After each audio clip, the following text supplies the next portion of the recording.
Bismillahirrahmanirrahim. Assalamualaikum warahmatullahi wabarakatuh. Halo adik-adik mahasiswa, selamat pagi.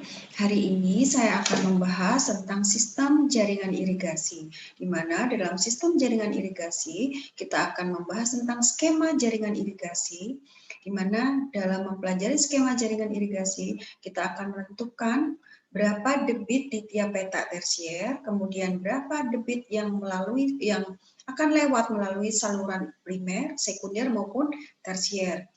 Di samping itu kita akan mempelajari tentang bagaimana memberi nama pada petak tersier, bangunan maupun jaringan saluran irigasi. Oke, adik-adik mahasiswa, kita langsung saja saya share screen untuk Anda.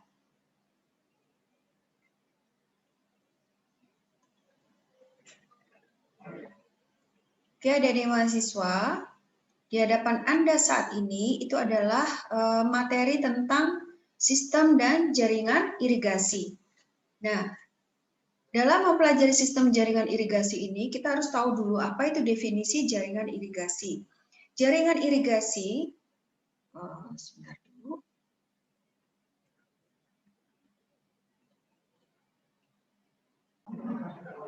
Oke, tadi kita kembali ke sistem jaringan irigasi ya.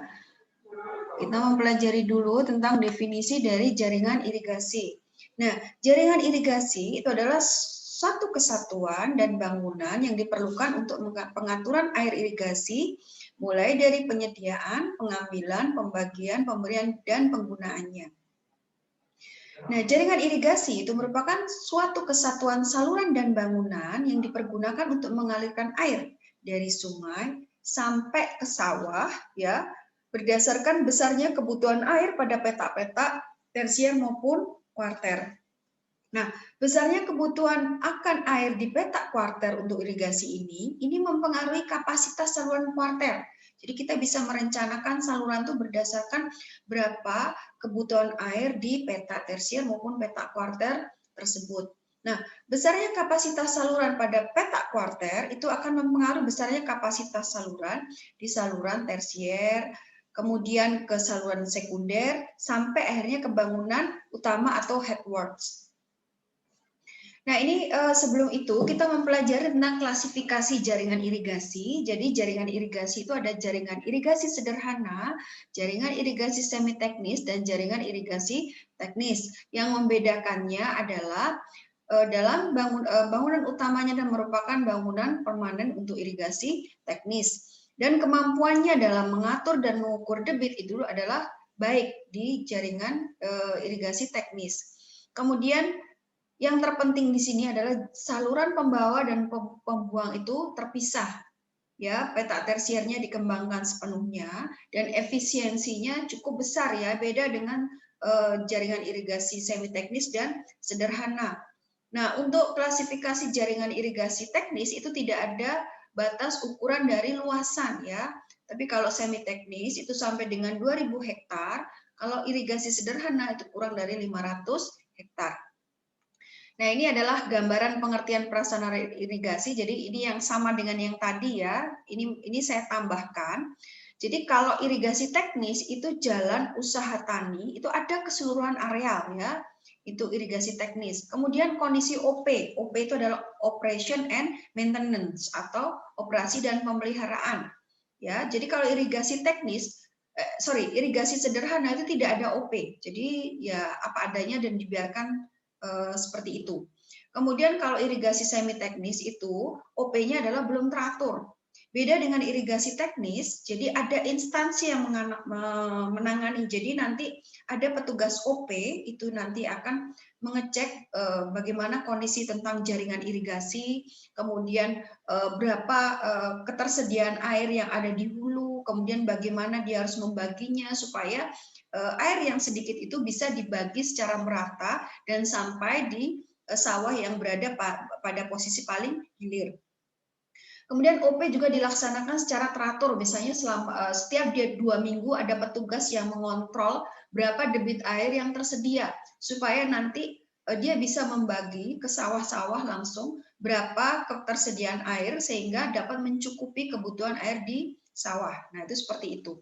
Nah, ini ada tentang gambaran dan pengertian prasarana irigasi, mulai dari bangunan bendung, jaringan irigasi primer, jaringan irigasi sekunder, dan jaringan irigasi tersier yang bisa langsung Anda pelajari langsung secara mandiri. Ya.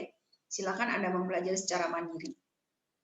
Nah, ini tentang irigasi sederhana. Tadi sudah disampaikan ya tentang definisi jaringan sederhana. Ini bisa Anda lihat bahwa ya ini gabungan antara saluran irigasi dan pembuang, jadi tidak dipisahkan antara saluran irigasi dan pembuang dalam irigasi sederhana. Juga dalam irigasi semi teknis itu kadang-kadang menggunakan free intake ya, free intake. Jadi diharapkan dengan mengatur sudut maka air itu akan bisa masuk melalui saluran-saluran irigasi yang telah dibuat.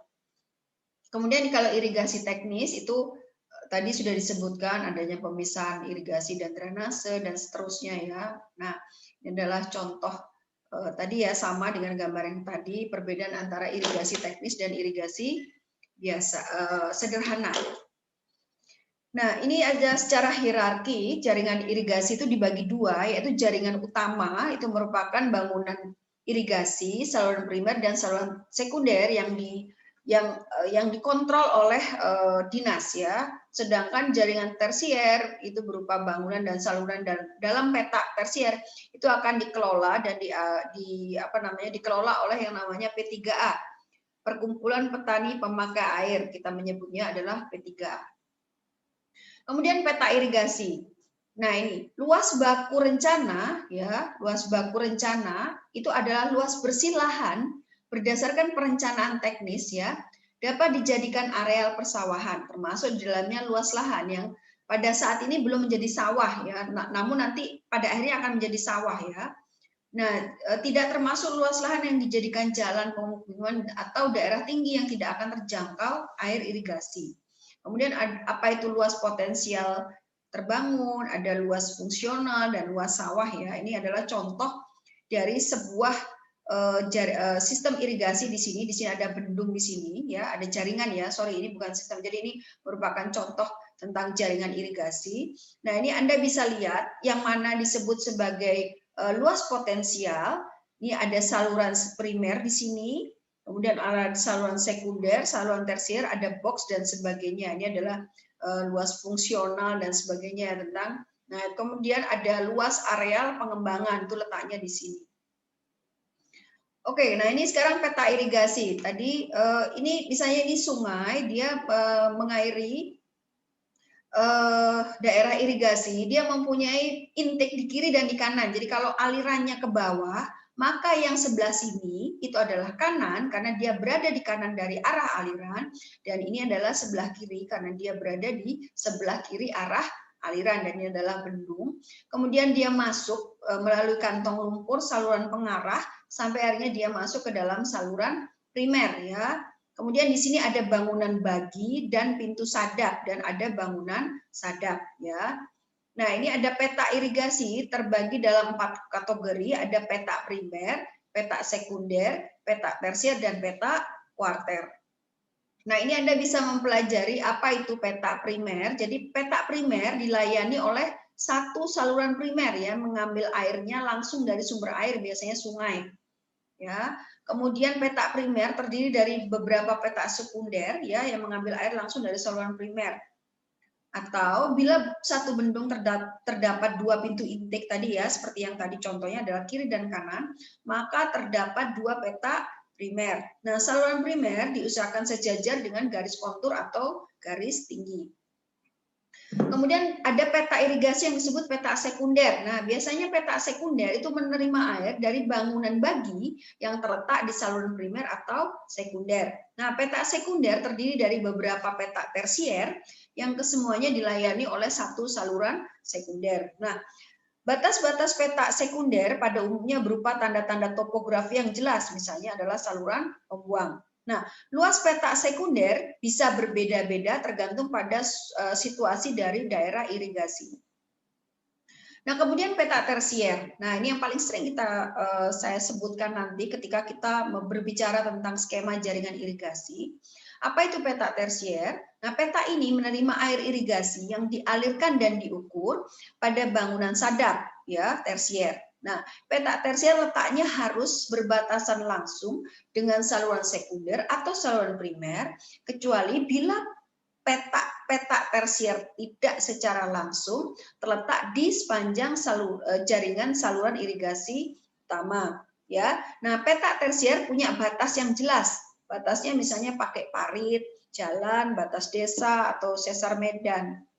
Nah, ukuran optimum dari suatu peta tersier itu adalah antara 50 sampai 100 hektar. Nah, bisa dia lebih dari 100 hektar, tapi biasanya misalnya kenapa kok dia harus lebih dari 100 hektar? Itu biasanya kalau topografinya tidak memungkinkan sehingga dia masuk dalam satu grup sebuah peta tersier. Cuman ketika makin luas maka pengelolaan airnya agak sulit ya karena luasan wilayah yang terlalu lebar.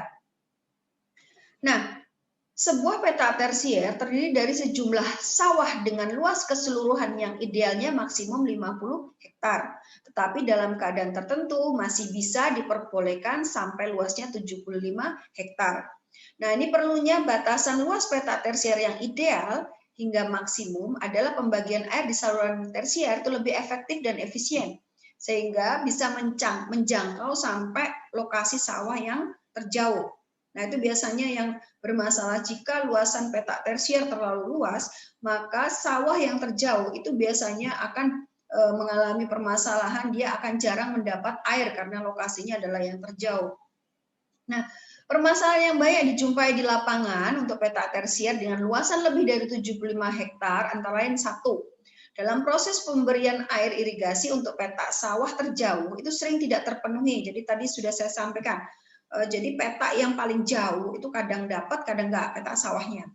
Nah, kesulitan dalam mengendalikan proses pembagian air sehingga sering terjadi pencurian air. Jadi kalau sawah yang terjauh nggak dapat air tuh biasanya kadang-kadang petaninya malam-malam itu bangun jam ya tengah malam lah, kemudian menutup semua pintu supaya air bisa mengalir sampai ke peta sawahnya, dan itu sering banget terjadi permasalahan gesekan-gesekan atau konflik di antar petani.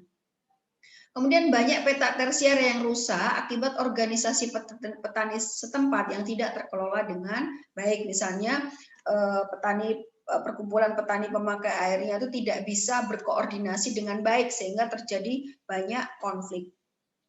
Nah, peta tersier, jadi bentuk optimal peta tersier adalah bujur sangkar, itu optimal ya. Ukuran peta kuarter, ini tergantung pada ukuran sawah ya, keadaan topografi, tingkat teknologi yang dipakai, kebiasaan bercocok tanam, kemudian berapa biaya pelaksanaan, dan sistem pemberian air irigasinya seperti apa.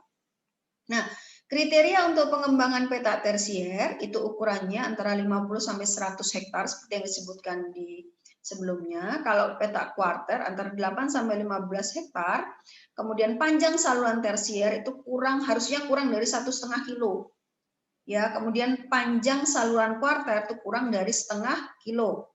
Dan jarak antara saluran dan pembuang adalah kurang dari 300 meter. Nah, ada 3 macam jaringan tersier. Ada jaringan tersier sederhana, semi teknis, dan teknis.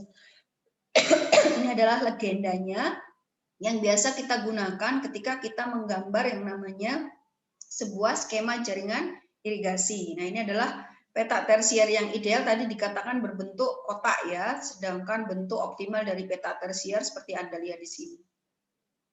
Nah, untuk peta kuarter, jadi ukuran optimum tadi sudah disampaikan antara 8 sampai 15 hektar. Nah, lebar peta itu bergantung pada cara pembagian air ya, yakni apakah air dibagi dari satu sisi atau kedua sisi saluran kuarter. Nah, di daerah-daerah datar atau bergelombang, peta kuarter dapat membagi air ke kedua sisi. Ya, nah dalam hal ini lebar maksimum peta itu akan dibatasi sampai 400 meter atau 2 kali 200 meter. Nah, pada tanah terjal di mana saluran kuarter mengalirkan air ke satu sisi saja, lebar maksimumnya diambil 300 meter. Nah, panjang maksimum peta ditentukan oleh panjang saluran kuarter yang diizinkan, yaitu sama dengan 500 meter. Nah, ini adalah contoh dari sebuah peta tersier ya. Di sini ada saluran kuarter di sini, ada saluran kuarter di sini. Di sini dia akan sawah di sini akan mengalirkan air, mendapatkan air dari saluran kuarter. Ini mendapatkan air ini kalau kita lihat skemanya seperti ini. Jadi ada saluran tersier di sini, ada saluran kuarter di sini, dan dia mengantarkan air ke masing-masing petak di sini. Nah, kemudian di bagian hilir ini ada saluran pembuang ya, saluran pembuang yang dia akan menerima buangan dari air-air yang sisa dari sawah. Nah, kemudian kondisi medan itu silakan nanti Anda pelajari sendiri ya, kondisi medan mulai dari medan terjal hingga sangat datar, itu kita mengkategorinya adalah berdasarkan kemiringannya persen. Nah, kemudian untuk layout ini adalah terkait dengan kondisi medan untuk masing-masing petak tersier. Ya, ini adalah skema layout petak tersier untuk medan terjal ya, untuk skema layoutnya bisa Anda cermati di KP.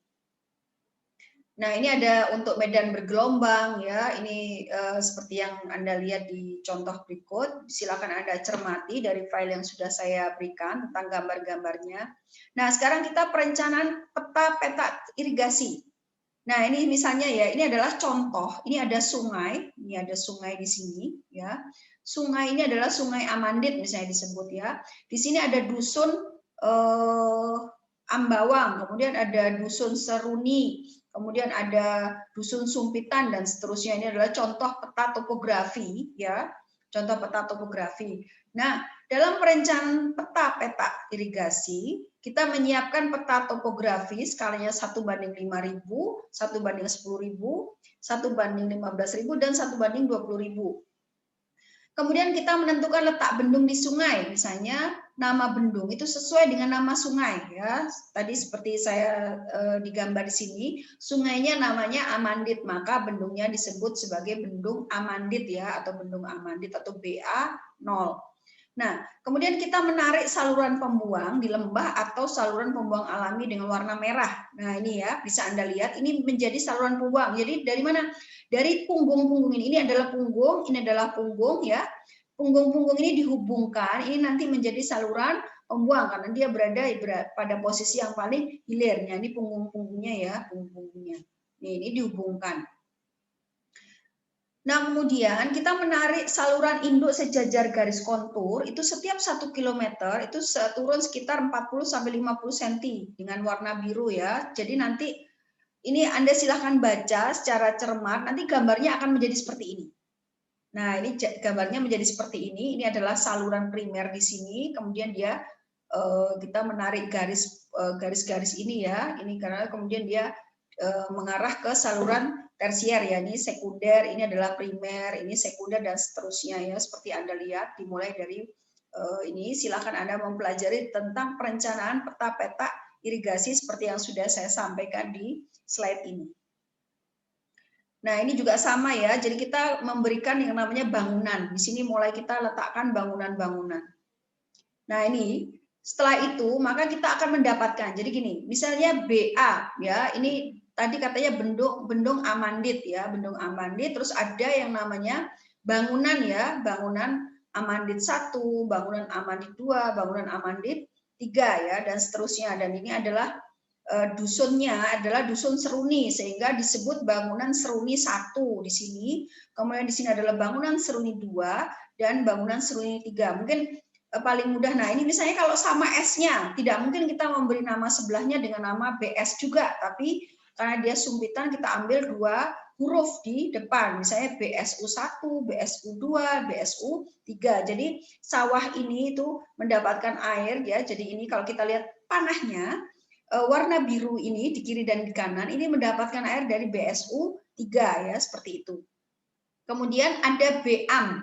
Kenapa kok disebut Amandit? Karena di sini bendungnya sudah bendung Amandit dan menggunakan huruf A karena dia adalah Sungai Amandit. Kemudian di sini adalah bangunan Amandit 1 ya, bangunan Amandit 1, bangunan Amandit 2, bangunan Amandit 3. Nah, di sini ada bangunan yang letaknya di saluran sekunder. Kalau tadi kan saluran primer, makanya disebut BA1, BA2 dan BA3.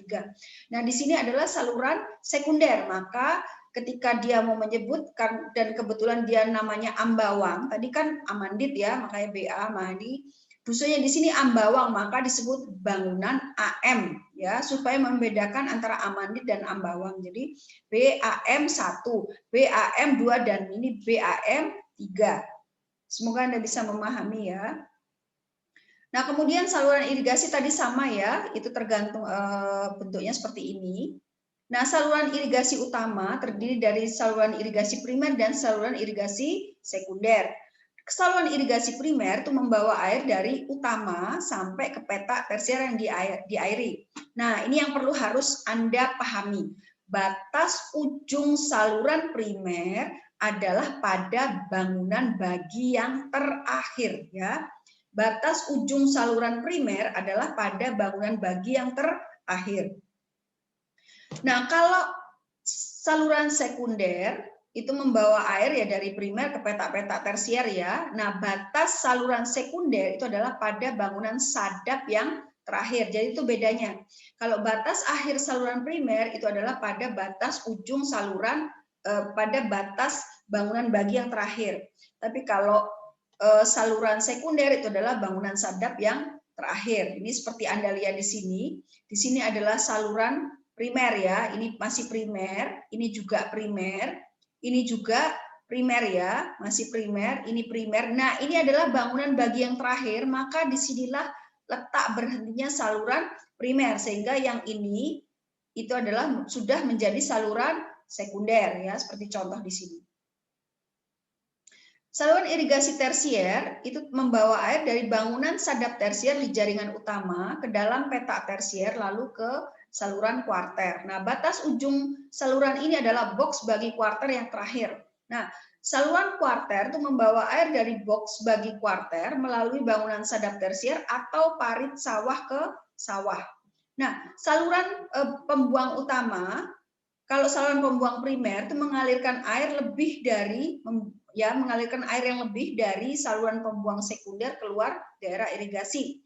Kalau saluran pembuang primer itu sering berupa saluran pembuang alam ya. Jadi saluran yang tidak terbangun ya, seperti tadi contoh yang saya tunjukkan di gambar yang di slide sebelumnya. Kalau saluran pembuang sekunder itu menampung air dari jaringan pembuang tersier ya, dan membuang air tersebut ke pembuang primer atau langsung ke pembuang alam dan keluar daerah irigasi. Termasuk juga silakan Anda mempelajari tentang saluran pembuang tersier ya. Ini di mana letaknya, terus termasuk unit irigasi yang mana ya, dan dibuang ke dalam jaringan sekunder dan seterusnya ya. Nah, ini adalah contoh skema jaringan dan persyaratan pembangunan irigasi baru. Jadi ini ada 8 persyaratan irigasi baru, ini ada berdasarkan surat Menteri PU nomor sekian-sekian dan seterusnya. Jadi ini silakan Anda pelajari. Ini Anda bisa lihat, ini adalah bendung, ini adalah saluran primer, ini adalah bangunan bagi, ya, bangunan bagi, dan ini adalah saluran primer, masih ada bangunan bagi sadap, ya. Nah, bangunan bagi yang terakhir ini sudah saluran sekunder ya, dan ini sudah menjadi saluran sekunder karena di sini adalah tempat terakhir bangunan bagi sadap ya, sehingga di sini adalah menjadi saluran sekunder kiri dan kanan ya, seperti itu. Kemudian tentang standar tata nama ya, nama-nama itu tadi sudah saya singgung secara singkat, jadi silakan Anda membaca tentang standar tata nama ya. Silahkan dipelajari sendiri secara tersendiri tentang standar tata nama. Nanti mungkin saya akan menjelaskan berdasarkan soal ya untuk standar tata nama. Nah, ini adalah sistem tata nama peta rotasi dan kuarter ya, peta rotasi dan kuarter. Jadi ketika kita lihat ini sistem pemberian tata nama itu jadi dari A1, ini A2 dan A3, ini rotasinya seperti ini. Jadi A1, A2, A3 atau B1, B2, kemudian D1, D2, D3 dan C1, C2, C3, ini adalah sistem rotasi ya, peta rotasi dan kuarter di sini. Nah, ini nanti tadi sudah saya singgung sedikit, jadi pemberian nama itu silakan Anda baca. Tadi sudah saya sampaikan ya, jadi ada Amandit ya. Kalau namanya sama, satu Amandit, satu Ambawang, maka yang pertama hanya menggunakan satu huruf saja. Untuk pemberian nama yang kedua, selanjutnya itu adalah menggunakan dua huruf di depan. Nah, ini adalah contoh skema jaringan irigasi di DI Cisarea ya.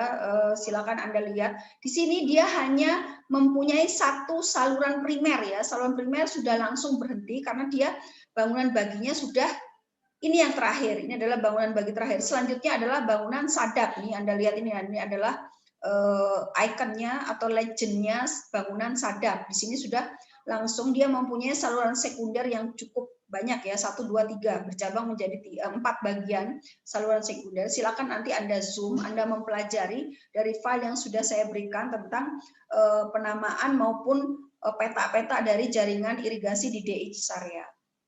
Nah, ini contoh skema saluran pembuang, nanti kita akan bahas secara khusus di bangunan pembuang. Nah, ini sekarang gini, kemarin kita sudah bahas apa itu bangunan utama, free intake, dan seterusnya. Ini adalah bangunan utama.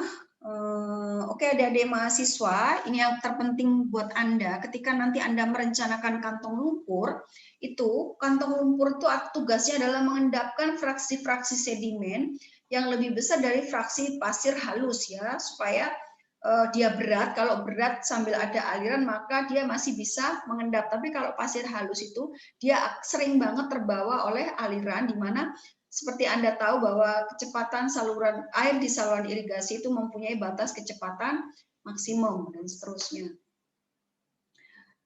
Oke, adik-adik mahasiswa. Oke, adik-adik mahasiswa, saya hendak melanjutkan tentang tugas ya, tugas dan fungsi dari bangunan irigasi ya. Tugas dan fungsi dari bangunan irigasi kita lihat di sini sekarang. Jadi saluran sekunder itu fungsinya adalah membawa air dari saluran primer ke peta tersier ya, yang dilayani oleh saluran sekunder tersebut. Tadi sudah disebut batas ujungnya adalah bangunan sadap terakhir. Nah, saluran tersier itu membawa air dari bangunan sadap tersier ke jaringan utama, ke peta tersier, lalu ke saluran kuarter. Nah, batas ujung saluran ini adalah box bagi kuarter yang melalui bangunan sadap tersier atau parit sawah ke sawah-sawah. Kalau saluran pembuang primer itu mengalirkan air lebih ya dari saluran pembuang sekunder ke luar daerah irigasi. Nah, ini adalah bangunan bagi, itu berfungsi untuk membagi air ya dari saluran primer ke saluran sekunder atau dari saluran sekunder ke sekunder yang lain. Jadi itu yang harus Anda pahami. Bangunan bagi itu bangunan irigasi, fungsinya untuk membagi air ya dari primer ke sekunder atau dari sekunder ke sekunder yang lain. Kemudian bagian bangunan sadap itu berfungsi membagi air dari saluran sekunder atau saluran primer ke saluran tersier. Itu sudah merupakan bangunan sadap. Maka ada saluran primer di situ dia mempunyai bangunan bagi dan sadap, karena selain dia membagi air dari primer ke sekunder atau dari sekunder ke sekunder yang lain, dia juga mengantarkan air dari sekunder atau primer ke saluran tersier ya. Terus ada bangunan pengukur, itu ada yang free overflow, ada yang underflow ya. Terus bangunan pengatur itu adalah trapezial notch dan seterusnya. Ini tadi sudah sama ya, definisi bangunan bagi, silakan Anda baca. Kemudian ada definisi bangunan bagi sadap, kita menyebutnya biasanya BBS. Kemudian bangunan sadap, ini ya tadi sudah saya sampaikan tentang definisinya. Kemudian bangunan bagi sadap akhir itu adalah bangunan pembagi ya, di akhir saluran sekunder biasanya debitnya disadap habis oleh saluran tersier ya, seperti itu. Nah, ini adalah contoh, ini adalah legend dari atau keterangan dari bangunan bagi, biasanya bentuknya seperti ini. Kalau bangunan bagi sadap ini dan ada titiknya di tengah. Kemudian kalau bagi bangunan sadap dia blok hitam ya, seperti itu. Nah, ini adalah pembagiannya antara bangunan bagi dan sadap. Kemudian ada bangunan perlintasan, tuh ada talang, gorong-gorong, sifon dan seterusnya yang sudah pernah saya sampaikan ke Anda di pertemuan yang awal. Oke, saya stop share. Oke, adik-adik mahasiswa, sementara itu dulu yang bisa saya sampaikan. Di pertemuan yang akan datang, kita akan praktek langsung dari soal yang sudah saya berikan ke Anda untuk mengisi masing-masing dari peta peta tersier maupun di dalam skema jaringan irigasi yang saya sudah berikan dalam soal. Oke adik-adik, tetap semangat belajar. Semoga kita tetap sehat dan bisa melewati masa COVID ini sehingga kita bisa bertemu lagi di kelas secara offline. Terima kasih adik-adik mahasiswa. Sampai ketemu lagi. Assalamualaikum warahmatullahi wabarakatuh.